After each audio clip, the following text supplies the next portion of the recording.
Aujourd'hui, nous avons la chance d'avoir Pierre-Hugues Herbert. Vous ne le connaissez pas, on va apprendre tous ensemble à le découvrir. Bah oui, je suis déjà originaire d'Alsace et effectivement j'habite maintenant à Delémont, juste de l'autre côté de la frontière, donc en Suisse. Et j'ai fait 50 minutes de route, donc j'étais pas loin. Tout magnifique, bien frais. Tout frais, pleine forme. Voilà. Super. Alors première question, Pierre-Hugues, qu'est-ce qui t'a fait arriver au tennis ?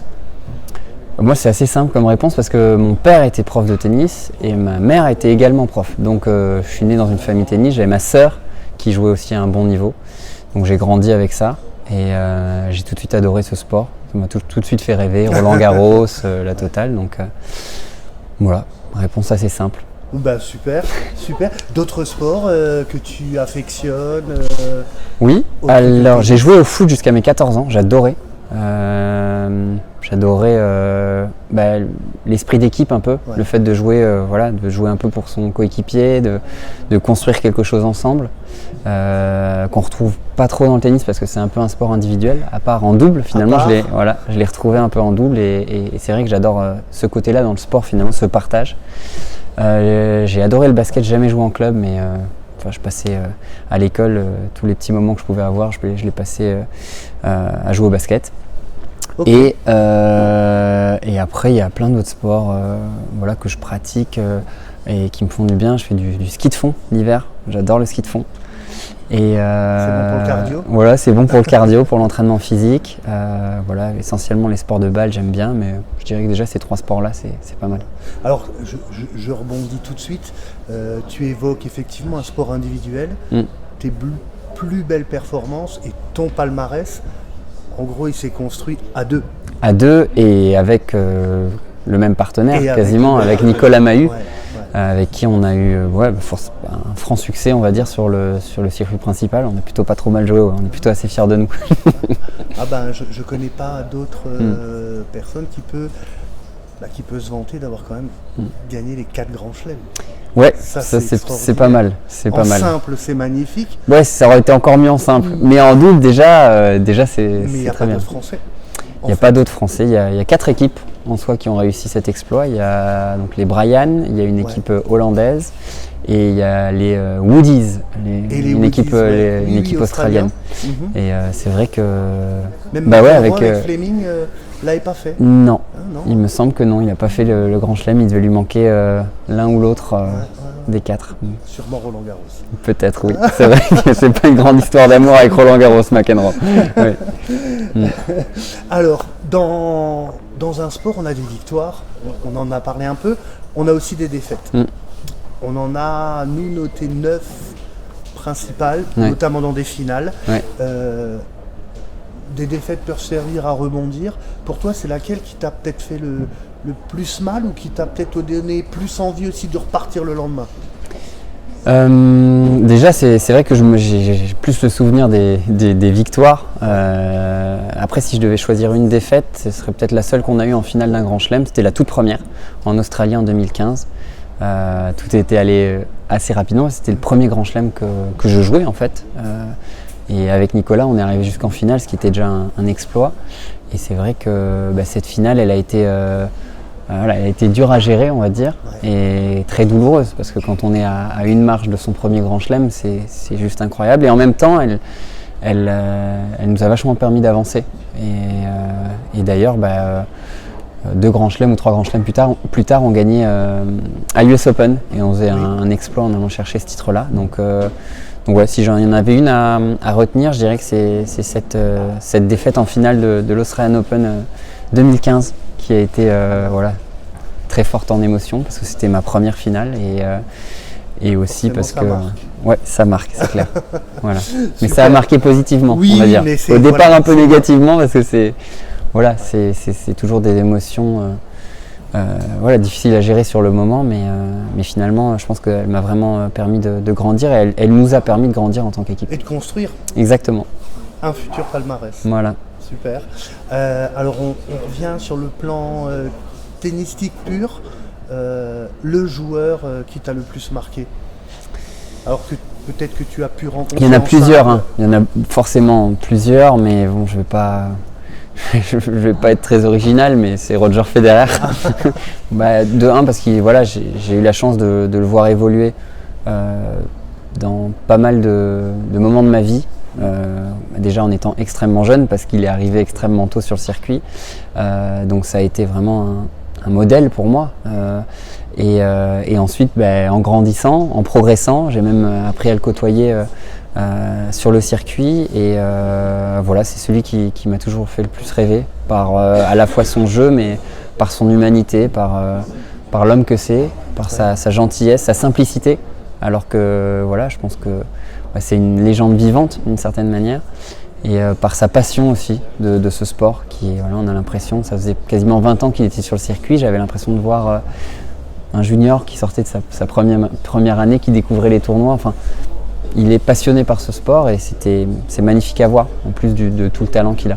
Oui, et puis t'évoquais, c'est vrai que les échos qu'on a, c'est aussi cette gentillesse qu'il pouvait avoir avec les ramasseurs de balles, avec les arbitres, il a démarré d'ailleurs, j'ai appris que l'année où il était ramasseur de balles, j'étais dans les tribunes à l'époque. À Bâle. À Bâle, ouais. C'est dingue ces images-là, c'est toujours fou de voir des images de grands champions comme ça, au filet, en train de ramasser les balles. Qui a démarré par, comme quelque part tout le monde. Exactement. Ouais, super. Paris 2024, on l'évoque un petit peu. Oui. Le tennis, forcément, sera présent à Roland-Garros. On ne pouvait pas choisir un autre endroit, même si c'est vrai que la terre battue, depuis 84 ou 3, Noah, on n'a pas que des super résultats sur terre. Toi, alors même si en ce moment, on va dire que c'est plutôt une période de reconstruction physique.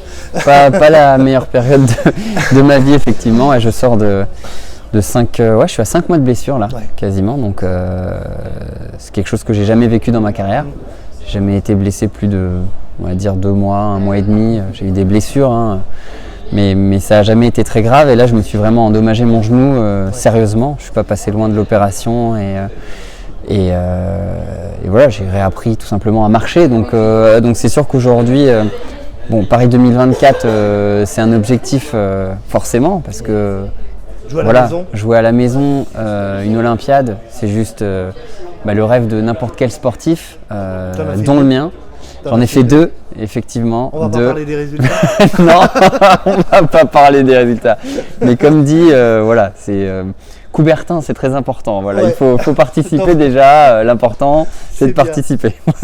Mais non, ça a été les deux Olympiades précédentes ont été très dures, et c'est ce qui me donne aussi envie de faire mieux à la maison. C'est un regret qu'on peut avoir même avec Nico. Mais on se projette dans un an. Allez, dans un an, il n'y a plus de problème physique. Tu rejoues avec Nico ? Nico, je l'espère très sincèrement. Aujourd'hui, Nicolas, il va avoir 41 ans en janvier. Même si, aujourd'hui, il y a beaucoup de choses qu'on ne connaît pas sur l'avenir. Il y a moi, si je suis en pleine forme et que lui est en pleine forme, je ne me vois pas jouer avec quelqu'un d'autre que lui. Ça, c'est certain. Voilà. Trop d'automatisme ? Non, trop d'histoires ensemble, trop de choses, et aussi je pense qu'on n'a pas envie de rester sur les 2 dernières Olympiades qu'on a eues, quoi. Donc bien sûr, dans le meilleur des mondes, ça serait un rêve de pouvoir rejouer ces Olympiades avec Nicolas, mais c'est pas demain non plus. Il va falloir aussi se qualifier, parce qu'aujourd'hui c'est pas parce que on a eu les résultats par le passé que ça veut dire qu'on va être ultra performant dans les années à venir. Donc il y a beaucoup d'aspects qu'il faut prendre en compte. Et on a des jeunes pousses. On a des jeunes qui arrivent, et il va falloir être au niveau, tout simplement. Je pense que la première chose, on parle des JO 2024, mais avant tout, l'objectif, c'est d'arriver à être la meilleure chance française. Et ça veut dire aussi se qualifier, avoir sa place. Ces 2 équipes c'est assez particulier. C'est des. Alors on a le droit d'engager 2 équipes, exactement, maximum, mais on a le droit d'avoir 6 joueurs sur une sélection nationale. Ce qui fait que bon, par exemple, à l'époque, un très très bon joueur de double pouvait ne pas participer aux Jeux Olympiques parce que il y avait 4 joueurs qui jouaient en simple et ensuite que 2 places pour le double. Et après on mixe. Et après on est obligé de créer une deuxième équipe qui a le classement et qui fait le cut, on va dire. Ouais. Et donc voilà, c'est à la fois un méga objectif, mais c'est un méga objectif si on arrive à se qualifier. Ouais. Voilà. Ok. C'est la première étape. Ouais. Allez, avant de conclure, un petit mot pour les jeunes qui veulent alors à la fois rentrer dans le tennis, mais démarrer un sport. T'as ton parcours, en ce moment t'es blessé, rien n'est facile dans la vie et encore moins dans le sport de très haut niveau. Quel conseil tu donnerais à un petit jeune qui veut démarrer ? Moi, déjà, pour moi, il y a 2 choses qui sont méga importantes. Dans n'importe quel sport, c'est à la fois prendre du plaisir, garder cette passion, j'en parlais avec Roger Federer, et deuxièmement, le travail. Et allier ces 2 choses-là va te permettre de passer le maximum de temps finalement dans n'importe quel sport. Et c'est en arrivant à passer le plus de temps, à bosser, essayer de progresser tout en gardant du plaisir qu'on progresse. Voilà. Donc c'est un peu souvent ce que je dis, c'est garder le plaisir de jouer. Moi quand je parle de tennis, garder le plaisir de jouer tout le temps. C'est pas un sprint, c'est plutôt un marathon. Et pour arriver à garder cette flamme finalement le plus longtemps possible, il faut garder cette passion, garder ce plaisir de jouer. Voilà, le travail et le plaisir. Génial. On en reste là ? On peut en rester là, voilà. Super. Pierre-Hugues Herbert, l'interview du 24. Pardon, merci. Merci à toi. Merci. Et à très bientôt. À très bientôt.